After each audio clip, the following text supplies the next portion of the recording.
Xin chào các bạn nhé. Đây mình làm một clip hái phong lam rừng. Đây có một cái lam cực đẹp luôn. Các bạn thấy chưa? Đây là lam rừng nhá. Lam này có phải lam phi điệp không các bạn ơi? Mình cũng không rõ đấy.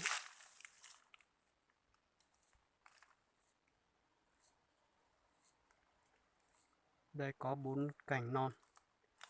Đẹp chưa? Lam rừng nhá. Đây là rừng nữa nhá. Đấy.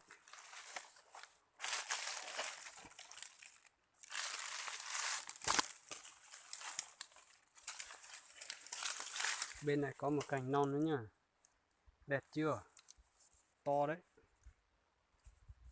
Đấy. Ở thất thôi. Ở cái cây nhỏ thôi.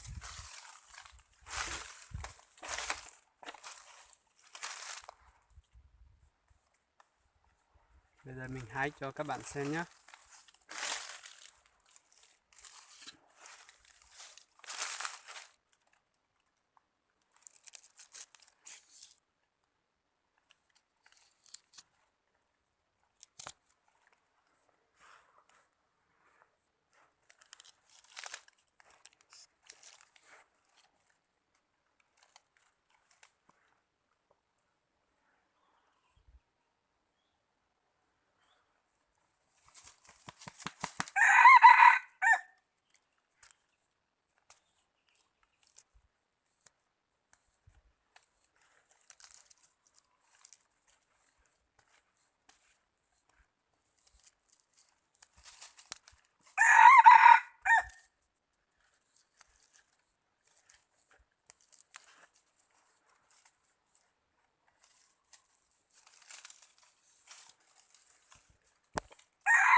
Ok, đưa rồi. Đấy. Xem.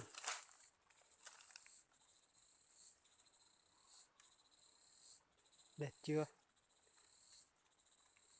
Bây giờ mình là đi thang bái gà rừng. Nhưng mà không có gà không bái được thì gặp chiếc phong lan này. Đẹp luôn. Đây, con gà của mình đây. Mình đi bái con gà rừng đấy.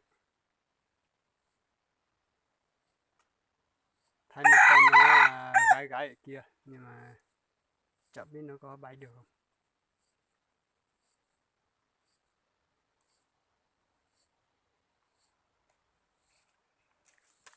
Ai muốn mua lăn này thì hãy gọi cho mình nhé. Rồi, ok. Và các bạn, đây là lam mình vừa hái về. Các bạn xem các bạn có thích không? Đây là lam rừng. Quá đẹp luôn. Đấy. Thế này nữa. Đây. Mình hái được thế này.